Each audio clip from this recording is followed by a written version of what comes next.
तो राजधानी जयपुर में 2 दिवसीय state level police officers conference, मुख्यमंत्री भजनलाल शर्मा मौजूद हैं और अपना संबोधन देंगे। शुभारंभ उन्होंने किया है। खास तस्वीरें सीधी आरआईसी से।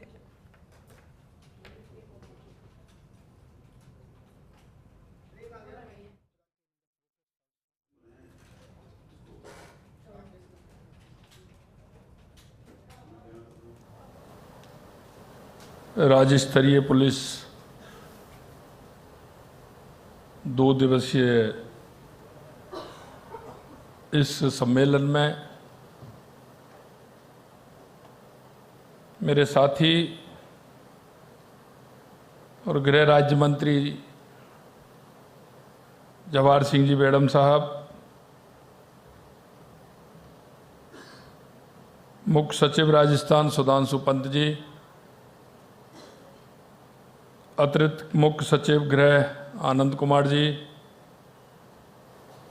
महानिदेशक पुलिस राजस्थान UR साहू साहब, अतिरिक्त महानिदेशक पुलिस प्रशिक्षण मालिनी अग्रवाल जी, अतिरिक्त महानिदेशक कानून व्यवस्था विशाल बंसल जी, मेरे सामने सभी DG साहिबान, ADG साहिबान, IG, DIG, पुलिस अधीक्षक, अतिरिक्त पुलिस अधीक्षक, CO साहिबान, सभी इंस्पेक्टर और इसके माध्यम से जिलों में जो कॉन्फ्रेंस के माध्यम से देख रहे हैं ऐसे सभी अधिकारीगण और इस कार्यक्रम में आए आप सभी अधिकारीगण, सबसे पहले तो मैं धन्यवाद देना चाहता हूं साहू साहब को कि उन्होंने जो केंद्र की मंशा थी और राजस्थान के अंदर जो हमारी DGP कॉन्फ्रेंस पूरे देश की हुई और ये शायद राजस्थान के इतिहास में पहली बार पूरे देश की यह कॉन्फ्रेंस हुई थी और आप इसी से विचार कर सकते हैं कि उन्होंने राजस्थान को क्यों चुना। ऐसा नहीं होता है कोई भी कार्यक्रम होता है उसके पीछे हेतु नहीं हो, उसके पीछे कोई ना कोई हेतु होता है और इसीलिए देश के यशस्वी प्रधानमंत्री नरेंद्र मोदी जी ने राजस्थान को चुना। इसलिए मैं आपसे कहना चाहता हूं कि हम बहुत ही सौभाग्यशाली व्यक्ति हैं जो हमें ऐसी कॉन्फ्रेंस का या आयोजन और उसका हमें ठीक प्रकार से संचालन करने का अवसर मिला और मैं धन्यवाद देना चाहता हूं पूरी टीम को कि उस की सराहना जो जहां कॉन्फ्रेंस हुई थी वो पूरे देश के अंदर राजस्थान की और आप सभी की सराहना की गई थी। इसके लिए मैं आपको बहुत बहुत शुभकामनाएं भी देता हूं। शायद आपने देखा होगा क्योंकि व्यवस्थाएं कोई भी करता है, आपके घर में आयोजन होता है, हलवाई कुछ नहीं लेके आता, अपना सिर्फ सामान लेकर के आता है, वो भी बनाने का, बाकी पूरा सामान आपका होता है। सिर्फ उसको आप बनाने के लिए हलवाई को बनाते हैं और वो उसको बुलाते हैं, लेकिन जब दावत अच्छी बनती है तो नाम किसका होता है? माल तो व्यक्ति का ही लगता है ना, लगता है कि नहीं लगता है? मालिक जो दावत खिलाता है शादी में और उसमें, लेकिन नाम हलवाई का होता है। मैं आपको इसलिए कहना चाहता हूं कि मेहनत आपने की, सब लोग बड़े मन से लगे थे। मैं देख रहा था, बीच में मेरे को भी अवसर मिले 2-3 मीटिंग में मैं भी गया, लेकिन जिस मन से और जिस भाव से आप उसको सफल बनाने में लगे थे, उसका लाभ पूरे राजस्थान को मिला। और पूरे राजस्थान की राजस्थान की जो उन्होंने पूरी तरह से की, तो पूरे देश के अंदर सराहना की गई कि वो राजस्थान की गई थी। मेहनत आपकी थी। मुझे पता है उस दिन एक एक अधिकारी ऐसे लगे हुए थे कि क्या नया काम हमारा होने वाला है। और हमारे डीजीपी साहब को और ये साहब को, इनको बड़ी चिंता थी कैसे होगी कैसे नहीं होगी। लेकिन आपने बहुत ही सफल कार्यक्रम किया। और इसमें मुझे इसलिए पता है कि चुनाव के नाते मेरे को भी देश के विभिन्न प्रदेशों में जाने का मौका मिला। वहां में अधिकारियों मेरे को मिले और उन्होंने ये कहा था कि साहब हम राजस्थान गए थे, बहुत अच्छी व्यवस्थाएं की थी। तो मेरे को भी बहुत अच्छा लगा जब उन्होंने मेरे राजस्थान की सराहना की। मित्रों, कोई भी काम होता है उसके पीछे मेहनत होती है, और वो मेहनत व्यक्ति को तो निखारती है, लेकिन जिस डिपार्टमेंट में, जिस विभाग में हम काम कर रहे हैं, उस विभाग को भी आगे बढ़ाने का काम करती है। मैं इसलिए उसका तो धन्यवाद देना चाहता हूं, लेकिन आपने ये कार्यशाला रखी है, इसके लिए भी मैं धन्यवाद देना चाहता हूं। आप 2 दिन रहने वाले हैं। मैं देख रहा था 8 एक आपके सत्र होने वाले हैं। उन सत्रों में अलग अलग बातें होने वाली हैं। हर तरह के क्राइम की चर्चा भी होने वाली है। और आपको यह भी पता है कि जो क्राइम करने वाला है वो हमसे आगे है, उसी का तोड़ हमें निकालना है। उसका तोड़ निकालते हुए उसका जवाब भी देना है। और उसने जो किया है उसका जवाब देकर के उसको आगे के लिए वो नहीं करे, ये भी हमें करना है। मैं आपसे इतना कहना चाहता हूं कि हमारे सामने चुनौतियां बहुत हैं, क्योंकि अपराध की स्थिति बदल गई है। पहले हम देखते थे कोई चोरी करता था, छोटा मोटा अपराध करता था, पकड़ लाते थे, लेकिन अब स्थिति बदल गई है। बदलती हुई स्थिति में हमको भी बदलना होगा, और हमको बदलने के लिए वो सारे प्रयास करने होंगे। आधुनिक संसाधन भी हमें जुटाने होंगे। और मैंने पहले दिन ही कहा था कि जो आवश्यकता हो, पुलिस महकमा के लिए जो आवश्यकता हो, आधुनिक, चाहे वो किसी भी तरह के संयंत्र हमें स्थापित करने पड़े जिससे अपराध रुके। हमें साधन और संसाधन के बिना हम काम नहीं कर सकते। मैं हमेशा कहता हूं कि जब तक व्यक्ति के हाथ पैर मजबूत नहीं होंगे, वो किसी भी काम में सफल नहीं होगा। हमें अपने आप को मजबूत करना होगा। उन साधन संसाधन, उनको भी हमने जो आवश्यकता के हैं उनका उपयोग करते हुए अपराध में कमी लानी होगी। अभी देख रहे हो आप कि जिस तरह से अपराधों में अलग अलग प्रकार के अपराध आ रहे हैं, और इस तरह के अपराध जिनका पता लगाना बड़ी दिक्कत होती है। अभी मैं पूछ रहा था, कॉल ऐसे आते हैं कि उनका पता ही नहीं लगता है। कभी कभी स्थिति ऐसी होती है, आप लोग ही कहते हैं कि कॉल जो आते हैं उनको देखने में, उनको जांच करने में हमें समय लगता है। हम नई टेक्नोलॉजी के माध्यम से ये भी करें कि उनको तुरंत उनकी जानकारी में आए और उनको तुरंत ठीक प्रकार से हम उनकी कार्रवाई आगे बढ़ाएं। मैं आपसे इतना कहना चाहता हूं कि 15 दिसंबर को हमारी सरकार का गठन हुआ था। 16 दिसंबर को हमने 2 घोषणाएं की थी, क्योंकि हमने जनता से भी वायदा किया था, और वो 2 घोषणाएं ये थी कि राजस्थान को अपराध मुक्त करेंगे।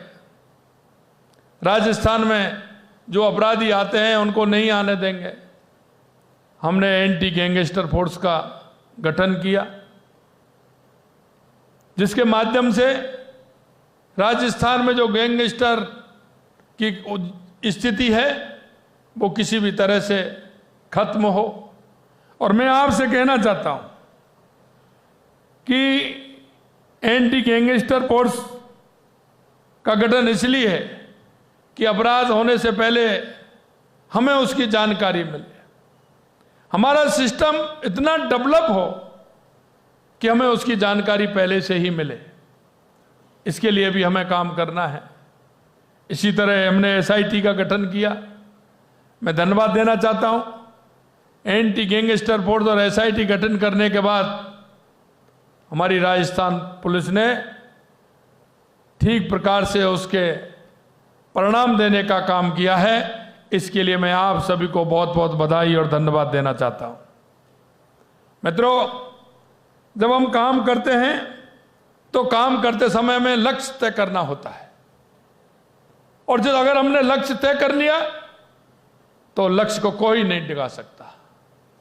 लेकिन लक्ष्य तय करने से पहले हमें सोचना होगा कि जो लक्ष्य हमने तय किया है इसके लिए हमें क्या क्या परिश्रम करना होगा, और उस परिश्रम के आधार पर हमें हमारी पुलिसिंग को ठीक प्रकार से किस प्रकार से कर सकते हैं ये भी हमें करना होगा।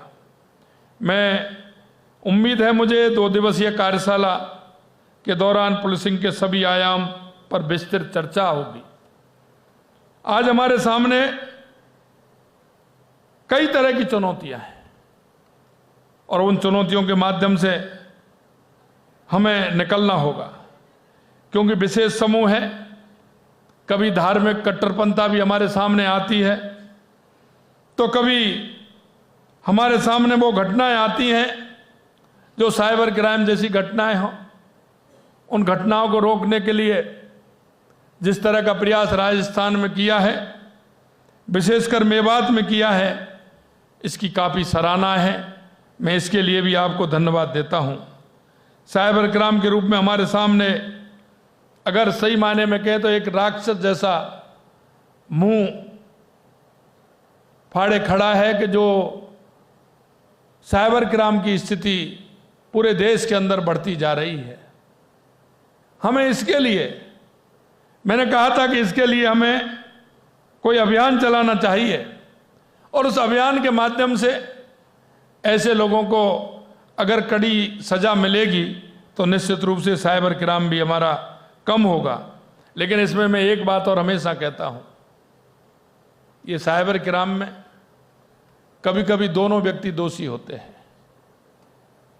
हमारे मेवात में होता है, उन सभी को पता है कि यहाँ जगह जगह पुलिस ने लिखा रखा है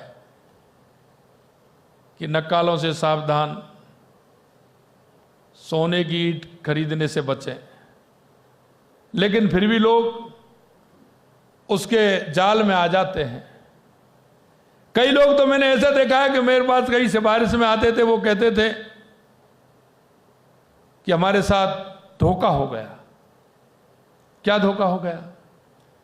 कि साहब हमको ये सोना दे करके गया था, पीतल निकल गया। अरे वो तो धोखा दे के गया, लेकिन आप भी तो उसको धोखा दे रहे थे। आप भी तो 1 लाख के माल को 5,000 रुपए में खरीद रहे थे, तो उससे बड़े दोषी तो आप भी हैं। और इस तरह के जो धोखे धड़ाके जो होते हैं, मैं कहना चाहता हूं कि कबूतर जब आए जाल में, जब आएगा जब उसमें दाना डलेगा। तो तो अगर दाने की चिंता करोगे तो फिर जाल की चिंता कौन करेगा? आप उस दाने को तो खाना चाहते हैं, तो जाल से कैसे बच पाओगे? जाल तो इसीलिए दाना इसीलिए तो डाला है कि आप जाल में आए। तो इसको भी थोड़ा सा, जो उसमें फंसने वाले हैं वो किस लोभ के कारण फंसे हैं, उन पर भी कहीं ना कहीं कोई आपराधिक कानून के आधार पर जुर्म बनता है, लेकिन हम उनकी तरफ ध्यान नहीं देते हैं, क्योंकि वो भी 10 जगह जाकर के इस बात को कहेगा कि मैं भी तो फोकट में ही लेना चाह रहा था, मैं भी उसको 10 रुपए के माल को 1 रुपए में लेना चाह रहा था। तो उनके साथ भी कोई ज्यादा ऐसा नहीं है कि उसका ये हो गया, क्योंकि वो भी कोई साहूकार नहीं है, वो भी पहले उसको जाल में फंसाना चाहता था, लेकिन वो भी अपराधी है, तो उसके साथ भी कोई ऐसा व्यवहार करने की आवश्यकता नहीं है। ऐसे लोगों के साथ भी कड़ा व्यवहार किया जाए जो सस्ते में माल खरीदने का काम करते हैं। बाद में जब फंस जाते हैं तो वो पुलिस के पास आते हैं, लेकिन उनको भी देखना चाहिए। एक मैं आपसे इतना कहना चाहता हूं कि हम कोई भी काम करते हैं, हमको काम करते समय कुछ बातों का ध्यान रखना होगा। हम जब इस बेड़े में आए थे, हमारे अंदर के सपने कुछ और थे, और जिन सपनों को सोच करके आए थे, पिताजी ने भी उम्मीद की थी, माताजी ने भी उम्मीद की थी, घर वालों ने भी उम्मीद की थी, और आपके मन में भी जब ट्रेनिंग कर रहे थे तो तड़पन थी, मन में बड़ी आशाएं और गंभीरता में आप लोगों से बात करते थे। और नहीं मानो तो आप पुरानी बातें याद करके देख लीजिए, आपके मन में काम करने का जज्बा था। उस जज्बे को आप इतना मानते थे कि नहीं, मुझे ये करना है, मुझे ये भी पदक लेना है, मुझे ये भी करना है और मुझे ये काम करना है। लेकिन मैं आपसे कहना चाहता हूं कि जिस बेड़े में आप जिस आशा और विश्वास के साथ और जिस मन और भाव के साथ आए थे, उस मन और भाव को मत टूटने देना। क्यों? कि आप राष्ट्र के सेवक हैं, आप प्रदेश के सेवक हैं। आपके ऊपर राजस्थान की 8 करोड़ जनता आपके ऊपर भरोसा करती है। राजस्थान की 8 करोड़ जनता आपकी तरफ देखती है। कोई भी प्रदेश की अच्छाई और बुराई, उसका आंकलन सबसे पहले आपके द्वारा होता है। उसकी अच्छाई का और उसकी बुराई का आंकलन लोग आपके डिपार्टमेंट के द्वारा लगाते हैं। अच्छा काम होता है, लोग सर आंखों पर बिठा लेते हैं। लेकिन मैं एक बात कहना चाहता हूं कि अच्छा काम जब होता है, मन को भी प्रसन्नता होती है, और समाज के प्रतिनिधियों जो आपके हैं उनको भी प्रसन्नता होती है। लेकिन अब थोड़ी सी बात अगर कोई गड़बड़ हो जाती है तो वही लोग जो आपकी प्रसन्नता करने वाले हैं, वही आपके बारे में आपने नहीं सुना होगा, वो कहने लग जाते हैं, वो कहने लग जाते हैं। इसलिए मैं कहना चाहता हूं कि हमारे जो हमने सरकार में जो 3-4 हमने वायदे किए हैं, हमारा पहला काम है भ्रष्टाचार के प्रति 0 टॉलरेंस। और मैं आपसे इसलिए कह सकता हूं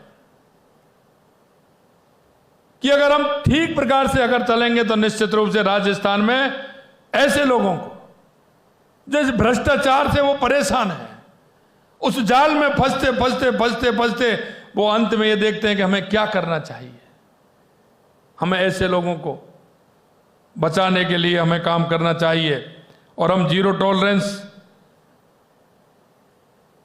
कहने से नहीं होता है, मन में एक विश्वास हो, काम करने की दृढ़ता हो। क्योंकि कई बार व्यक्ति के मन में कई प्रकार की धारणाएं आ जाती हैं, और मैंने यहां देखा है, पहले तो मैं सुनता था, लेकिन मेरे बारे में भी अगर मैं कुछ अच्छा करूं या गलत करूं तो आपको ऐसा नहीं हो कि जानकारी नहीं हो। और मैं एक बात कह दूं, आपसे वाली कुछ भी कहें, अगर गलत काम होता है सबकी नजरें रहती हैं। आप भले ही मुस्कुराते रहें, करते रहें, लेकिन पता आपको भी होता है और हमको भी होता है। सब लोग हमारे बारे में जानते हैं। मैं आपसे इतना ही कहना चाहता हूं कि हम अगर निष्ठा और ईमानदारी से काम करेंगे, एक टास्क लेकर के हम काम करेंगे, तो लोग हमको सर आंखों पर बैठाएंगे, लोग हमको आगे भी ले जाएंगे। हमें जो काम करना है उस काम को बढ़ाते हुए हम आगे बढ़ें। ये नशे की प्रवृत्ति के बारे में जरूर मैं थोड़ा आपसे कहना चाहता हूं कि इसके लिए मुझे बड़ा ताज्जुब होता है। एक दिन कॉन्फ्रेंस थी, उसमें भी मैंने बोला था कि पंजाब से निकलकर हनुमानगढ़ गंगानगर से अगर वो ट्रक पंजाब के बॉर्डर पर, उसमें गुजरात के बॉर्डर पर पकड़ा जाता है, तो इसके लिए ऐसी कौन सी बात है कि जो वहां से लेकर के पंजाब से निकल करके वो गुजरात के बॉर्डर पर पहुंच जाता है। कहीं ना कहीं कोई ना कोई इसमें दोषी है कि 7 जिले पार करके और वो वहां जा रहा है। कारण क्या है? हमें इस पर विचार करना चाहिए कि नहीं करना चाहिए? मैं आपसे इतना और कहना चाहता हूं कि ये जो प्रवृत्ति है ये ठीक नहीं। कभी कभी हमारे समाज के लिए 2-3 दिक्कतें भी हैं, और वो दिक्कतें ये होती हैं कि हम इस बात को भूल जाते हैं कि हम एक पुलिस के अधिकारी हैं। मैं आपको कहना चाहता हूं मेरे भाई और बहनों, आप अगर जिस काम को कर रहे हैं, अगर उस काम में कहीं कोई दाएं बाएं मुड़ करके देखते हैं, कोई भी हो, वो आपको जब तक ठीक प्रकार से देखेगा जब तक आप सही काम करेंगे, और जिस दिन आपका मालूम पड़ जाएगा वो आपको सब छोड़ करके चले जाएंगे। कभी कभी ये मेरी जाति का है, ये मेरे परिवार का है, ये मेरा रिश्तेदार है, ये मेरा नातेदार है, ये हमारी आपकी सबकी कमजोरी है। कोई कुछ नहीं करता है, कोई कुछ नहीं करता है, हमारा काम करता है, लेकिन हम पहुंच जाते हैं उसके बाद। 4 वो सराहना की बात करता है, हम उसकी बात में आ जाते हैं। मैं आपसे इतना ही कहना चाहता हूं, आपसे पहले वो कभी आपके पास आए क्या?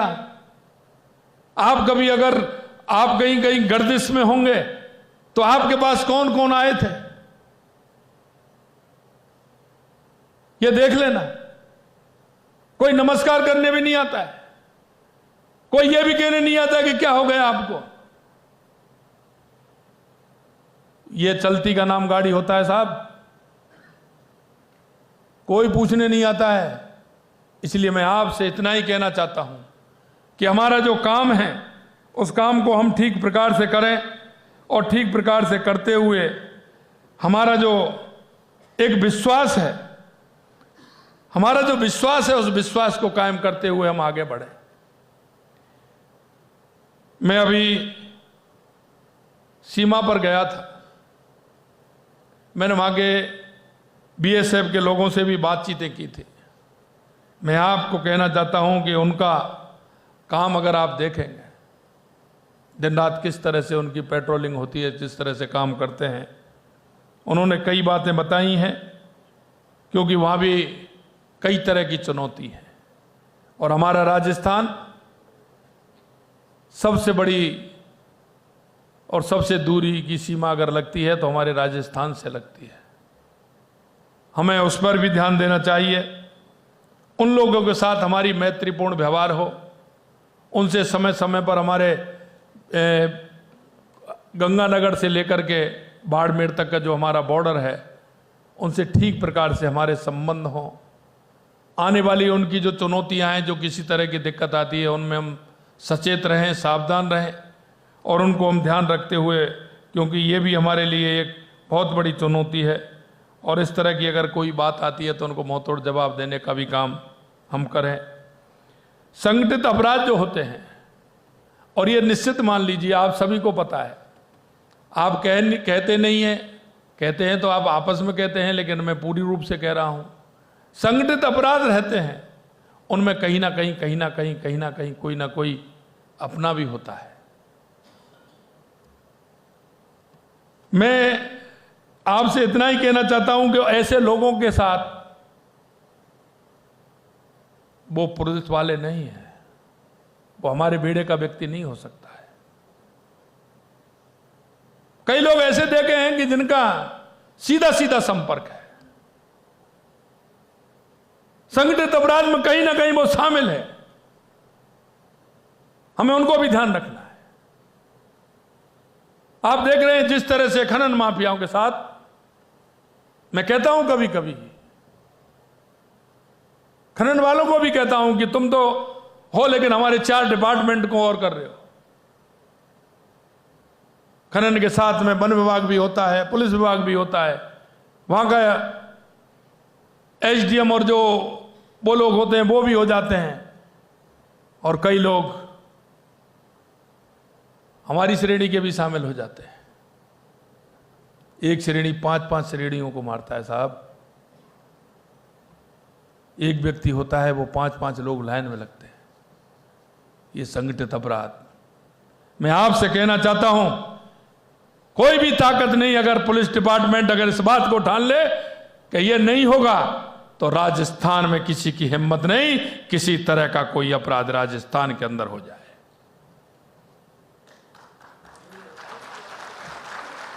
मैं आपसे, क्योंकि इससे कानून व्यवस्था पर विपरीत फर्क पड़ता है। लोग खाते कोई और हैं और बदनाम कोई और होता है, करता कोई और है और आपके ऊपर आता है। मैं सत्य बता रहा हूं आपको, मेरी प्रवृत्ति रही है, जब भी कोई इस तरह का काम हुआ है, मैं सबसे पहले, जब मैं था राजनीति के अंदर, सबसे पहले मैं उस जगह पहुंचता था। लेकिन मुझे पता है क्यों डिपार्टमेंट ऐसा है, लेकिन नहीं होते हुए भी गाली खानी पड़ती है। एक्सीडेंट हो गया सड़क पर, एक्सीडेंट हो गया, गलती किसी की है, आपने भेजा था क्या? एक्सीडेंट हो गया, लेकिन आ रहे हैं, पुलिस कहीं और भी है, लेकिन साहब एक्सीडेंट हो गया, 15 मिनट हो गए, 15 मिनट से पुलिस नहीं आई। अरे तुम कह के गए थे क्या आएगी? और जैसे ही पुलिस का अधिकारी पहुंच जाता है, वहां 10-20 लोग इकट्ठे होते हैं, वो उस पर क्या कहते हैं क्या नहीं कहते हैं, ये हम जानते हैं। गांव में कोई घटना होती है, कोई भी अकस्मात घटना होती है, और मैं एक बात और कहता हूं आपके बारे में, मैं कहता हूं आप मानते हैं कि नहीं मानते हैं, ये कहावत है ना, टूटी फूटी ठठेरे के द्वार, है ना कहावत, समझते हो ना इस बात को? कोई भी कुछ भी हो रहा है, कहीं भी कुछ हो रहा है, लेकिन आना किसके पास है? पुलिस के पास आना है। तो मैं ये कहता हूं कि टूटी फूटी ठठेरे के द्वार, कैसे भी टूटी, कैसे भी कुछ भी हुआ, लेकिन आना उसको पुलिस के पास है। इसलिए मैं कहना चाहता हूं कि ये जो तंत्र है, ये राज का सबसे महत्वपूर्ण तंत्र है। कोई भी राज बिना दंड के नहीं चल सकता, ये भी मैं आपसे कहना चाहता हूं। लेकिन दंड की परिभाषा क्या हो, यह हमें सुनिश्चित करनी पड़ेगी। दंड की स्थिति क्या हो, यह हमें सुनिश्चित करनी पड़ेगी। कोई भी तंत्र हो, हमेशा दंड के बिना कभी राज नहीं चला, और उसका कारण यह है कि किसी कानून को मनवाने के लिए, कानून से ठीक प्रकार से पालन करवाने के लिए वो आवश्यक होता है।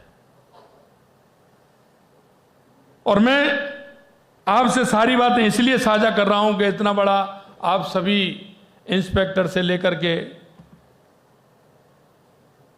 डीजी साहब तो सब यहाँ बैठे हैं, तो मैं कुछ बातें आपसे इसलिए भी कहना चाहता हूं कि हमारा उद्देश्य स्पष्ट हो। कई लोग मेरे से कहते हैं, कभी कभी मेरे को भी दिक्कत आती है, मैंने उसके बारे में सुना है, बहुत अच्छा है, बहुत अच्छा है, वो तो अच्छा काम करता है, मेरे मन में कल्पना होती है। लेकिन कभी कभी जब मेरे पास आते हैं और जब मैं प्रोफाइल मंगवाता हूं और कहता हूं लाइए, तो मन में मेरे में विचार आता है कि आखिर क्या हुआ है, आखिर क्या हुआ। आज मैं अस्पताल गया था, अस्पताल में कुछ मेरे को बेटियां मिली जो नर्सिंग की थी, तो उनसे बात करने का मौका मिला। मैंने उनको यही बात कहा, मैंने कहा देखिए परमात्मा ने आपको सेवा के लिए भेजा है। डॉक्टर और नर्सिंग ये 24 घंटे के हैं, कभी भी कोई मरीज आ सकता है, कभी कोई परेशानी आ सकती है। मन में कभी ये मत करना कि हमको ये हो गया, क्योंकि आप सेवा के निमित्त हैं, आपको काम करना है। और ये जो लोगों की दुआ है ना, यही सबसे बड़ी बात होती है। और वही बात मैं आप लोगों से कहना चाहता हूं मेरे भाइयों,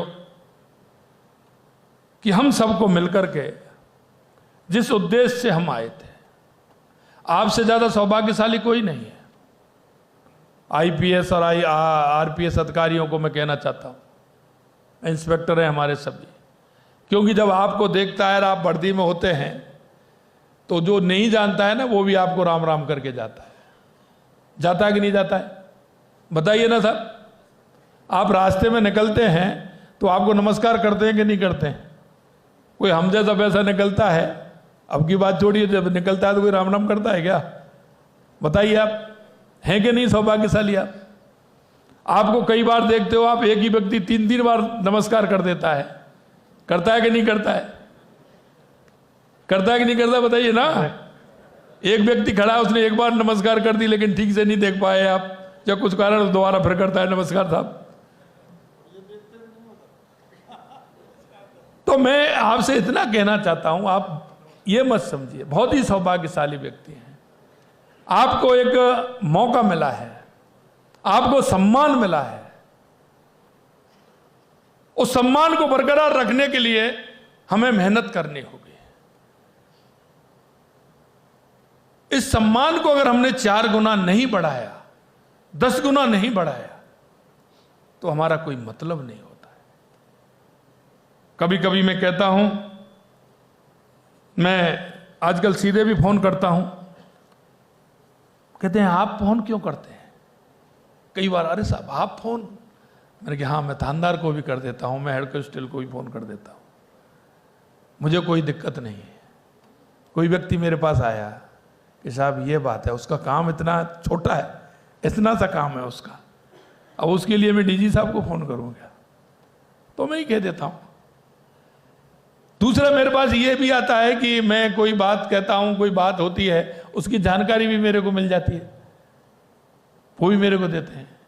आजकल मेरा सुबह का टाइम जो होता है, लोग मेरे से कहते हैं आप लेट हो जाते हैं। हाँ, मैं हो जाता हूं, लेकिन सुबह मेरे 2 घंटे ऐसे होते हैं कि मैं उन लोगों से बात करता हूं जो मेरे पास घर पर फोन आते हैं और जहां उनकी शिकायत आती है कि ऐसा काम मेरा है, ऐसा काम मेरा है, तो मैं सीधे उनको सुबह 8 बजे से लेकर के 10 बजे तक, पौने 10 बजे तक मैं उनको फोन लगाता हूं। सीधे मैं 70, 80, 60, 70, 75 लोगों से मेरी बात होती है। मैं उनकी बात सुनता हूं तो निश्चित रूप से कई बातों का, क्योंकि ये अनुभव ऐसा है कि कितना भी बुजुर्ग हो जाए लेकिन पूरा नहीं मिल पाता है। हो सकता है 10 साल का बच्चा कोई अच्छी बात कह दे जो हमारे जीवन में नहीं आई हो, तो मैं सभी से बात कर लेता हूं। बात करते समय जब मैं उनसे कहता हूं तो कई तरह के अनुभव उसमें आते हैं।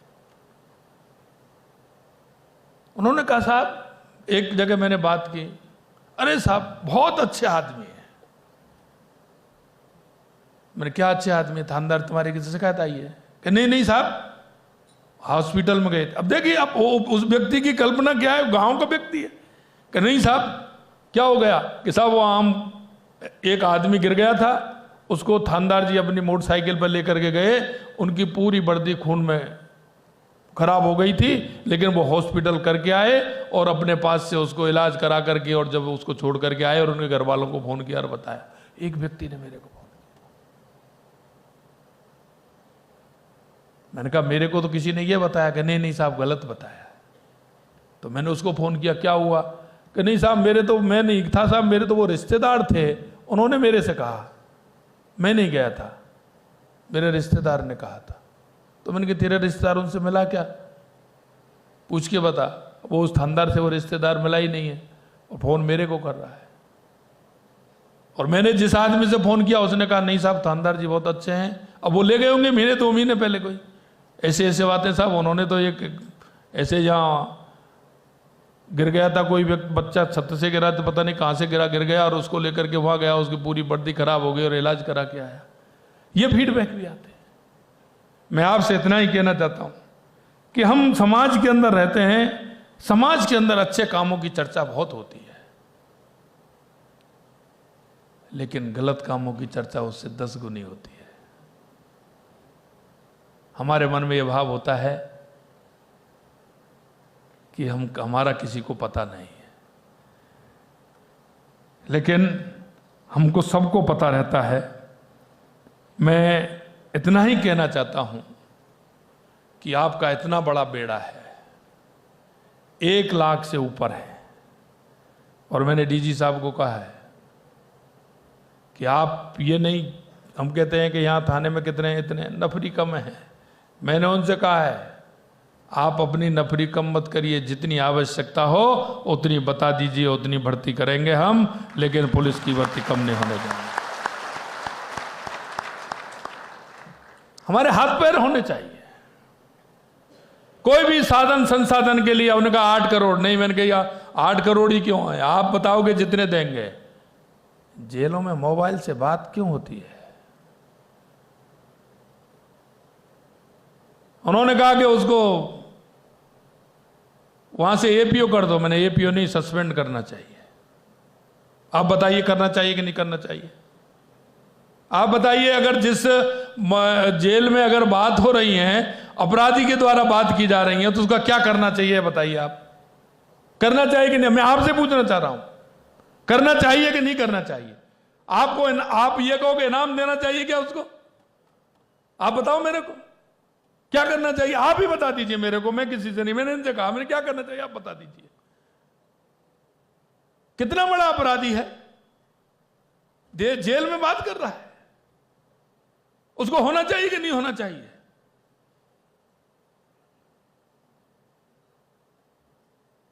आखिरकार क्या होगा?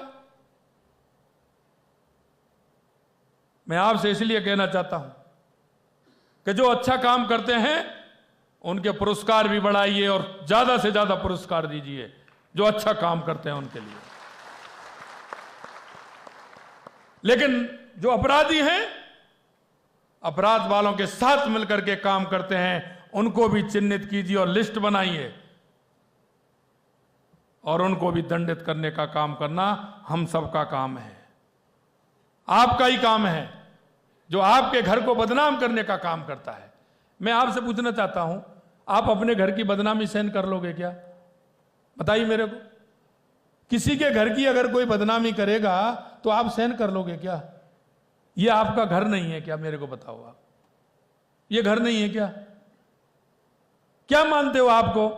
आप इसको जीवन भर आपको इस डिपार्टमेंट में रहना है, जीवन भर आपके घर को चलाने का काम ये डिपार्टमेंट कर रहा है, आपको सम्मान देने का काम कर रहा है, सारी बातें आपके जीवन को आगे बढ़ाने का काम ये कर रहा है, पूरा जीवन आपने इसको समर्पण करके दिया है। ये आपका घर नहीं है क्या?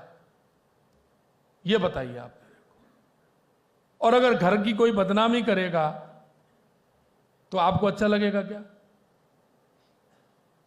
हमको कितना अच्छा लगा जब हमको ये फोन आया कि थानेदार जी तो बहुत अच्छे हैं, वो हमको वहां लेकर के गए थे, उनकी वर्दी भी खराब हो गई और उन्होंने इतना अच्छा काम किया। तो मन में प्रसन्नता हुई या नहीं हुई? अच्छा काम करते हैं तो प्रसन्नता होती है कि नहीं होती है? खुशियां बांटते हैं कि नहीं बांटते हैं? लेकिन जो घर को बदनाम करेगा उसके बारे में क्या धारणा करेंगे हम?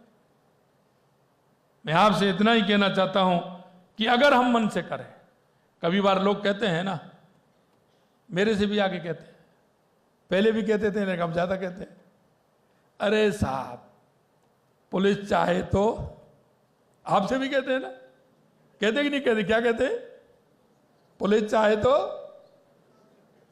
बताइए ना, बोलिए ना अभी, पुलिस चाहे तो कुछ भी कर सकते हैं, पुलिस चाहे तो 10 घंटे नहीं लगाए और ये आराम से खुल जाए। अच्छा कहते हैं कि नहीं कहते हैं?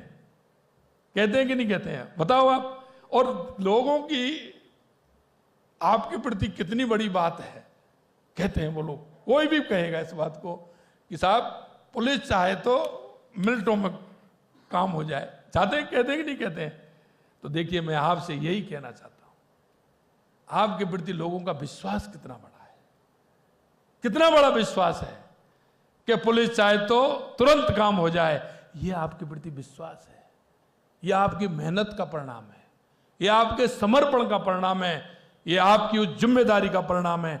इसलिए मैं भाइयों कहना चाहता हूं कि अगर हमारी किसी भी उसमें हम, अगर हमारी जिम्मेदारी है और उस जिम्मेदारी को हम वहन कर रहे हैं, ठीक प्रकार से कर रहे हैं, तो समाज सर आंखों पर बैठाते हुए सम्मान देने का काम समाज करता है। आपको उसमें नहीं मिलेगा, हमको उसमें नहीं मिलेगा, किसी को उसमें नहीं मिलेगा। इसका क्या है, इतना है, कुछ साथ जाने वाला नहीं है। मैं आपके यहीं बता दूं, मेरे पास मैं कहना नहीं चाहता, और अगर अब मैं कहूंगा तो आप समझ भी जाओगे। यही देख लो आप, जिन्होंने अनीतिपूर्वक पैसा कमाया है, अनीतिपूर्वक काम किया है, बुढ़ापे में उसके जो उसका यहां रहता है ना, काम के लिए आदमी रखते हैं, वो भी अगर दूसरी बार उस पानी के लिए कह देता है, वो कहता है बुड्ढे चुप हो जा, शांत, काई के लिए पानी है? जब जीवन में याद आता है, अभी जब जीवन में याद आता है कि हमने क्या किया, ये भी पानी नहीं पिला रहा है। संतान तो कोई पानी पिलाने का काम ही नहीं है, वो तो आपके पास ही नहीं आएगा। आपके हाथ पैर चल रहे हैं, जब तक वो नमस्कार करने आ रहे हैं, बाबूजी आप हमारे हो, बाबूजी हमारे हो। और देख लेना, अगर आएंगे तो वही आएंगे जिसको ईमानदारी से, जिन्होंने काम किया है, ईमानदारी से जिन्होंने अपना पूरा समर्पण से काम किया है, उनके जरूर आएंगे। लेकिन जिन्होंने इस तरह से किया है, उनको पता है कि मेरे पापा जी, मेरे चाचा जी, मेरे काका जी, मेरे ताऊ जी किस तरह से लाए थे, हमको तो इसी में आराम है, इसी में आराम से रहना है, उनको कोई चिंता थोड़ी है, किसी भी दिन नहीं करेंगे। अभी अभी मेरे पास आए थे एक, मेरे उसमें जन सुनवाई में आए थे, दोनों बुढ़े बुजुर्ग थे, मेरे साथ जन सुनवाई में सुन के आए थे। वो साहब मेरी सुनिए, एप्लीकेशन लीजिए। मैंने कि बताइए एप्लीकेशन, माता जी बताइए क्या हो गया? तो इतने में पीछे से वो आ गए कि साहब ये लीजिए मेरी एप्लीकेशन। क्या हो गया? कि मेरे बेटे ने मेरे को बाहर निकाल दिया है। कैसे निकाल दिया? साहब 3 मकान थे, तीनों मकान ले लिए। 3 मकान ही कहा तो मेरे मन में भी शंका हुई, 3 मकान थे, 3 मकान में से बाहर निकाल दिए। 3 मकान में से 3 मकान कैसे थे? कहा क्या देते? मैं साहब वो था अधिकारी, कायम अधिकारी थे। सेटलमेंट बताया, कौन सा बताया, उसमें अधिकारी था सामने। तो मैंने बैठिए आप, मैंने कहा कितने मकान है? 3। तो बेटे कितने हैं? 2। तो एक बेटा का, एक तो बाहर रहता है, और ये बेटे के साहब इसने मेरे को निकाल दिया। क्यों निकाल दिया? कि मेरा मकान बेच दिया। कहता है इस मकान को बेचूंगा मैं। तुमने कैसे बनाया मकान? कि साहब मेरे पास तो 2 और थे, वो मैंने बेच दिए। 5 मकान थे, तो 5 कैसे बनाए तुमने? कि साहब मैंने 5 पूछो मदीना साहब, मैंने खूब नौकरी की, खूब बेईमानी की, और मैंने मकान बनाए 3। यही स्पष्ट कहा उसने। मैं आज पछता रहा हूं साहब, मेरे को कोई मकान नहीं है। मैंने तुम पछता जाइए, मेरे पास तुम्हारे जैसों का कोई इंतजाम नहीं है। उससे मैंने ये कहा। मैंने मेरे पुलिस वाले से कहा कि इसको रोक लीजिए भैया। मैंने मेरे पुलिस वालों को कहा कि मेरे रोक लीजिए भैया, ये इसको रोक लीजिए। मैंने कहा तुम्हारा कोई नहीं, तुमको ऐसे ही होगा, तुमको जो किया है वो तुम्हें भरना पड़ेगा, और इसी जीवन में तुम्हें भरना पड़ेगा। मेरे को भी थोड़ा थाने का आया तो मैंने उसको कह दिया, लेकिन बाद में मैंने उसको रोका। बाद में मैंने रोका, जब मैं सबकी मेरे धन सुनवाई हो गई तो मैं उसके पास गया कि अब बताइए आपकी क्या समस्या है। दोनों बुरी तरह से रो रहे थे। रोटी की तो बात छोड़िए, ये कह रहे थे साहब मेरे को घर में नहीं रहने दे रहे हैं, मैं कहां जाऊं। मैंने जब फोन किया, उनको भेजा और उनको बंद कराया। बंद करा के जब उनको बुला करके कहा कि भैया इनको घर में रहने दीजिए, इसकी करनी तो इसके साथ है, लेकिन ये स्थिति हो रही है साहब, मैं आपको सत्य बता रहा हूं। इसको मनन होगा, लेकिन हमको जब होगा जब हमारे हाथ कुछ नहीं रहेगा, हम जब वहीं उसी स्थिति में रहेंगे। मैं आपसे इतना ही कहना चाहता हूं मेरे भाई और बहनों, आप जिस दृढ़ इच्छा शक्ति के साथ हैं और समाज आप पर जो भरोसा कर रहा है, पूरे राजस्थान ने जो भरोसा किया है, उस भरोसे के साथ हम समाज में अगर ठीक प्रकार से सेवा करेंगे तो हमारे परिवार का भी नाम होगा और हम जिस डिपार्टमेंट में काम कर रहे हैं उसका भी नाम होगा। हमारे पास चुनौतियां ही बहुत हैं, हम उन चुनौतियों से लड़ लें।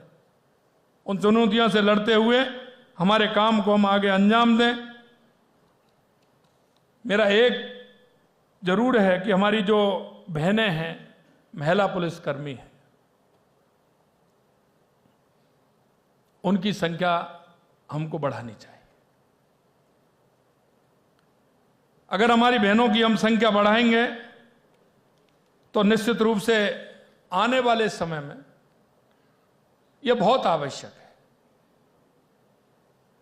क्योंकि महिला अपराध के लिए और महिलाओं की सुरक्षा के लिए हमें कोई ना कोई हर जिले में इस तरह का काम करना होगा जिससे हमारी बहनों का आत्मबल बढ़े। आत्मबल बढ़ेगा तो महिलाएं स्वयं अपने आप में सशक्त भी होंगी और सशक्त होने के साथ साथ वो, कई बात मैं कहता हूं कि माता का मातृ भाव होता है। हमारी माता बहनें कितनी भी हों, किसी भी परिस्थिति में हों, लेकिन उनके अंदर का मातृ भाव नहीं जाएगा। और मैंने जब ये कहा फर्स्ट लेवल पर, मैंने जब 50% बहनों के लिए किया तो लोगों ने मेरे से कहा, युवा आए मेरे से मिलने के लिए कि साहब आपने ये कैसे, आप इनको 33 से 50, मैंने इसलिए कि जो प्राथमिक स्कूल होता है, छोटा स्कूल 5वीं तक का स्कूल होता है, उसमें छोटे छोटे बच्चे होते हैं। उसमें अगर माता बहनें हमारी ज्यादा टीचर होंगी तो उनके अंदर उन बच्चों को ठीक प्रकार से शिक्षा देने का, रोते हुए बच्चे को चुप करने का, उनको प्यार देने का माता जैसा बच्चे अनुभव करेंगे और माताएं उसको देंगी। मैंने आगे नहीं किया, मैंने लेवल फर्स्ट पे किया, जिससे कि उन बच्चों की परवरिश भी ठीक ढंग से हो और उनको उस मातृ शक्ति के माध्यम से अच्छे संस्कार मिले, और वो संस्कार जो मिलते हैं वो जीवन भर संस्कार चलते हैं, क्योंकि बाल काल में की हुई बातें हमारे जहन में बैठती हैं और हम उसको अंदर तक ले जाते हैं। लेकिन आप सबसे बड़ी परीक्षा पास की है, उसके बावजूद भी आप कहीं, यहां भी देश के अंदर बड़े बड़े इंस्टीट्यूट में आप गए हैं, कई तो ऐसे हैं कि विदेशों से में भी गए हैं और कुछ ना कुछ ट्रेनिंग करके और कुछ ना कुछ सीख करके आए हैं, लेकिन आज भी वो गांव के अंदर 25, 30, 40 साल पहले पढ़ाई हुई उस गुरु की बातें हमारे मन के अंदर बैठी होती है। उनको जीवन भर कोई नहीं भुला सकता। और उन गुरु जी से वायदा भी हमने किया था। पहले गुरु जी पूछते थे, अब वाले नहीं पूछते हैं। अब वाले तो ये पूछते हैं आगे जाके क्या करोगे तुम। पहले वाले गुरु जी पूछते हैं आप कैसे स्टूडेंट बनना चाहते हो। तो हम सब ने कहा था कि हम अच्छे, बहुत अच्छे सेवा करने वाले, समर्पित, माता पिता जी के प्रति, देश के प्रति, परिवार के प्रति बनना चाहते हैं।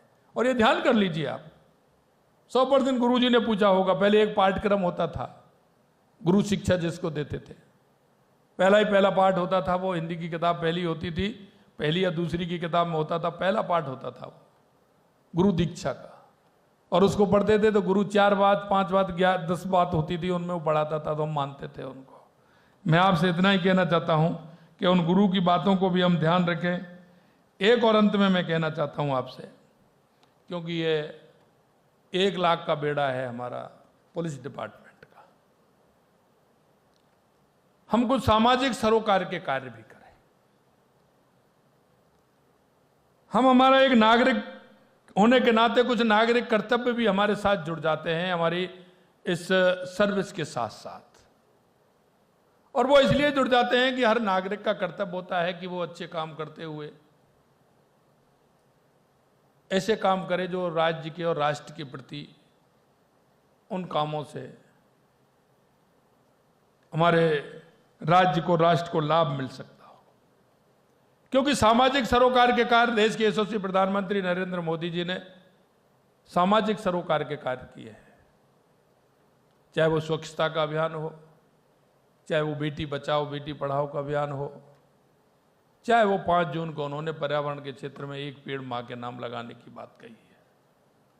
मैं आपसे इतना कहना चाहता हूं इन कार्यों में भी, और मैं डीजी साहब ये काम इसलिए कह रहा हूं कि सामाजिक सरोकार के कार्य को भी हम एक प्राथमिकता देते हुए हम नीचे तक इसको ले जाएं। ये नहीं कि कभी समय के हिसाब से उन कामों को भी हम करें, जिससे कि हमारे प्रति समाज के अंदर एक सामाजिक सरोकार के काम करने से और उनको आगे बढ़ाने से बहुत बड़ा काम होता है। क्योंकि एक साधारण आदमी व्यक्ति का अगर कहता है और एक हमारा अधिकारी कहता है, इंस्पेक्टर से लेकर के सीईओ से लेकर के एडिशनल एसपी, एसपी, आईजी, कोई भी हमारे बड़े अधिकारी कोई भी कहते हैं, तो उसका समाज के अंदर फर्क पड़ता है। आप अपनी तरफ से कोई भी बात कहते हैं, समाज उसको मन से सुनता है और उसको आगे बढ़ाने का काम करता है। मैं आपसे इतना ही कहना चाहता हूं कि जो चुनौतियां हमारे सामने हैं, उन चुनौतियों को हम किस तरह से कम कर सकते हैं, उनका तोड़ क्या हो सकता है, और हमारी राजस्थान की पुलिस हर क्षेत्र में आगे हो, ऐसा नहीं लगे, लोगों को अनुभव हो, मन में महसूस करें,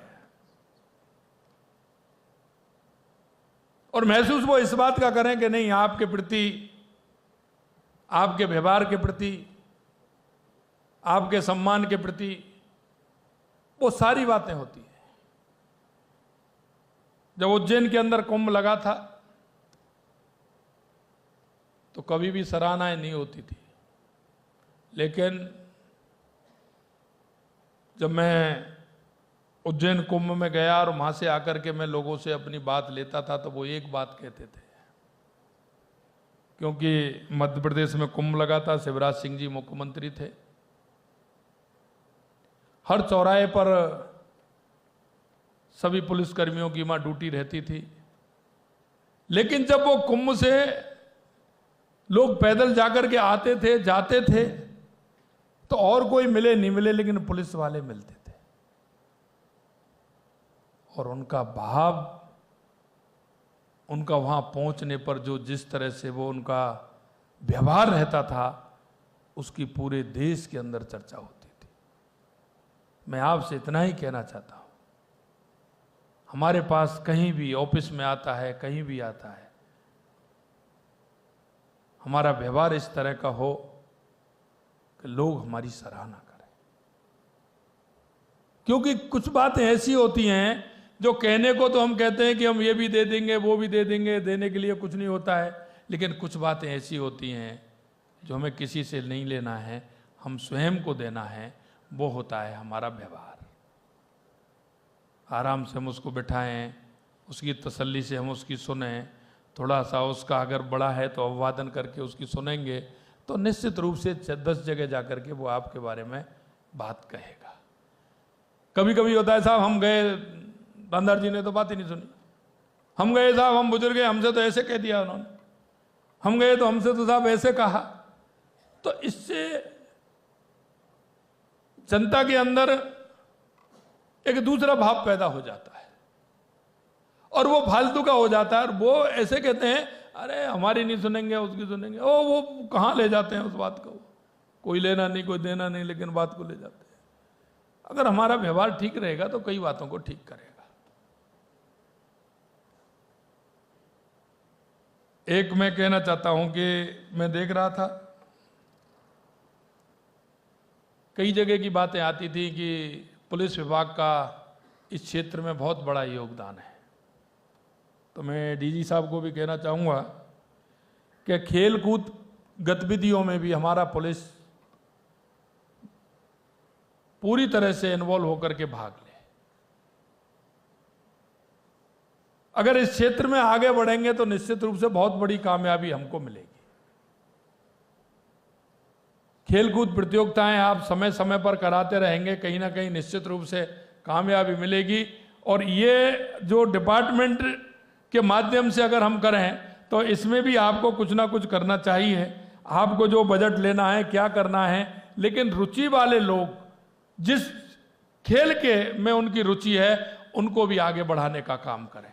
अभी मैं देख रहा था कि एक जो मेडल लेके कई जगह के आए हैं उसमें पुलिस का बहुत बड़ा रोल है। तो हम भी एक कोई ऐसा मॉडल बनाएं जिससे लगे पुलिस का सम्मान भी बढ़े और राजस्थान का सम्मान भी बढ़े। उसमें क्योंकि शारीरिक और मानसिकता की दक्षता आप पहले ही कर लेते हैं जब इस बेड़े में आता है, तो निश्चित रूप से ऐसे हमारे जो नौजवान हैं उनको मौका मिले और मौका मिलकर के उनको नई ऊंचाइयों को छूने का काम करें। तो ये भी हमें कराना है। हर रेंज में अच्छे खिलाड़ी तैयार किए जाएं, अंतर्राष्ट्रीय प्रतिस्पर्धा भी उनके अंदर हो जिससे कि वो आगे जा सकें, ये भी हमें।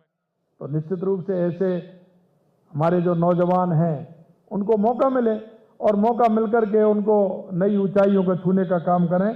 तो ये भी हमें कराना है। हर रेंज में अच्छे खिलाड़ी तैयार किए जाएं, अंतर्राष्ट्रीय प्रतिस्पर्धा भी उनके अंदर हो जिससे कि वो आगे जा सकें, ये भी हमें करना है। निश्चित रूप से मुझे पूर्ण आशा है प्रकार से निर्धारण होगा।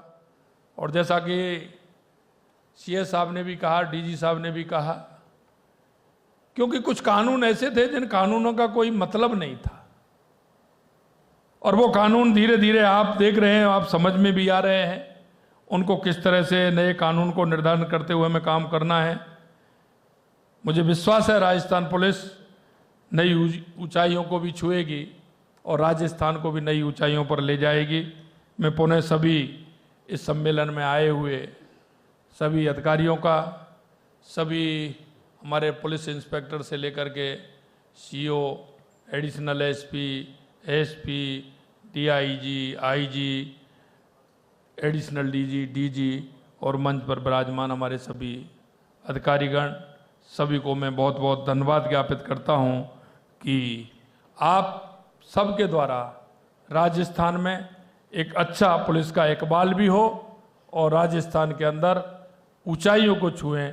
इस आशा और विश्वास के साथ पुनः आप सभी को बहुत बहुत धन्यवाद। नमस्कार, जय हिंद, जय भारत, जय राजस्थान। कोटि कोटि आभार श्रीमान, आपके अश्रुवचनों व मार्गदर्शन हेतु हृदय से आभार। मंचासीन अतिथिगणों के दिल में इस सम्मेलन की स्मृति सदैव बन रखने के लिए माननीय महानिदेशक महोदय से अनुरोध, वे अपने कर कमलों से अतिथियों को प्रतीकात्मक स्मृति चिन्ह भेंट करें। सर्वप्रथम उद्घाटन समारोह के मुख्य अतिथि माननीय मुख्यमंत्री महोदय को स्मृति चिन्ह भेंट करने का